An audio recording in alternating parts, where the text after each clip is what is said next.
Hey, just a heads up, I'm off on holiday for the next week. I have a long weekend of nothing but playing and writing music.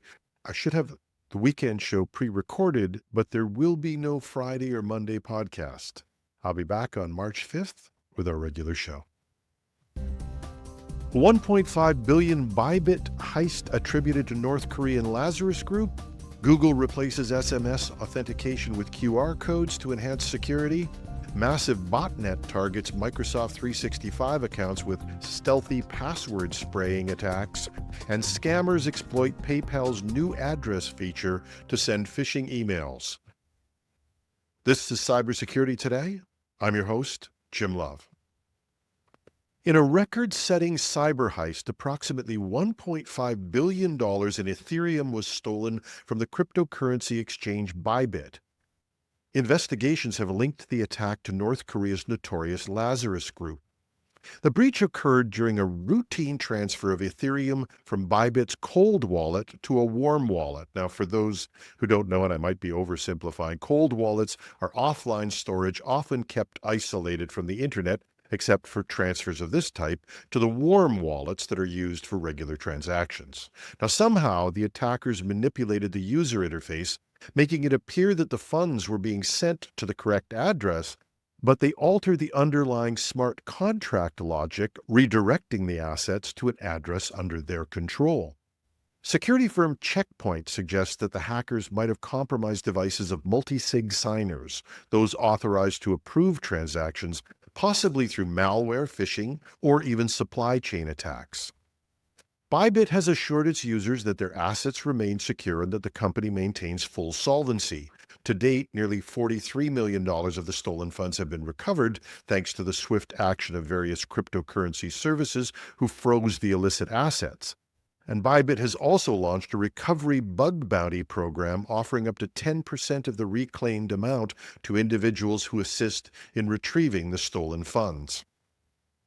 Multiple cybersecurity firms and experts have attributed the heist to the Lazarus Group, a hacking collective with strong ties to the North Korean government. This group has a notorious history of executing significant cryptocurrency thefts, often to fund state activities.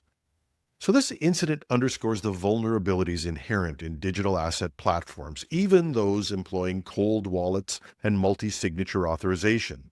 It highlights the necessity for continuous advancements in security protocols to safeguard against increasingly sophisticated cyber threats.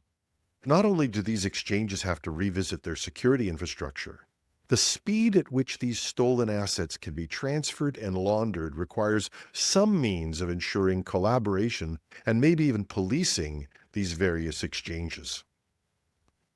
Google is phasing out SMS text messages for multi-factor authentication in favor of more secure QR codes. The change aims to address the security vulnerabilities associated with SMS-based authentication. Introduced in 2011, SMS-based one-time passcodes have been a staple for Gmail users. However, the method has faced criticism due to security concerns. Attackers have exploited weaknesses in the Signaling System 7 protocol to intercept SMS messages, and SIM swapping attacks have allowed fraudsters to hijack phone numbers, gaining unauthorized access to accounts. In 2016, the National Institute of Standards and Technology, or NIST, recommended discontinuing SMS for multi-factor authentication due to these vulnerabilities.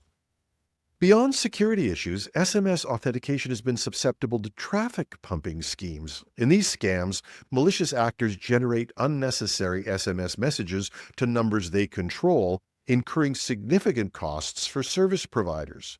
Elon Musk reportedly highlighted this issue in 2024, noting that such schemes cost Twitter $60 million annually in SMS fees. So to combat these challenges, Google will implement QR code-based authentication over the next few months. Instead of receiving a 6-digit code via SMS, users will scan a QR code with their smartphone's camera app to verify their identity. This method reduces reliance on potentially vulnerable SMS channels and enhances overall account security. While SMS may still be used in certain scenarios for identity confirmation, the primary authentication process will transition to QR codes. A botnet comprising over 130,000 compromised devices is executing a large-scale password spraying attack against Microsoft 365 accounts, exploiting non-interactive sign-ins with basic authentication. This allows attackers to bypass multi-factor authentication and evade detection by security teams. Non-interactive sign-ins operate in the background to keep users logged in for things like mobile applications, web applications, and across multiple web pages, and even desktop apps that require continuous access to cloud resources. We don't see them and we don't think about them, but those that pass just a text for a login are inherently insecure. And password spraying involves attempting common passwords across numerous accounts, aiming to gain unauthorized access without triggering account lockouts. Now, by utilizing these non-interactive sign-ins, the process where automated systems authenticate without direct user input, attackers can perform high-volume attempts undetected. The tactic is particularly concerning as it can bypass MFA and conditional access policies even in well-secured environments.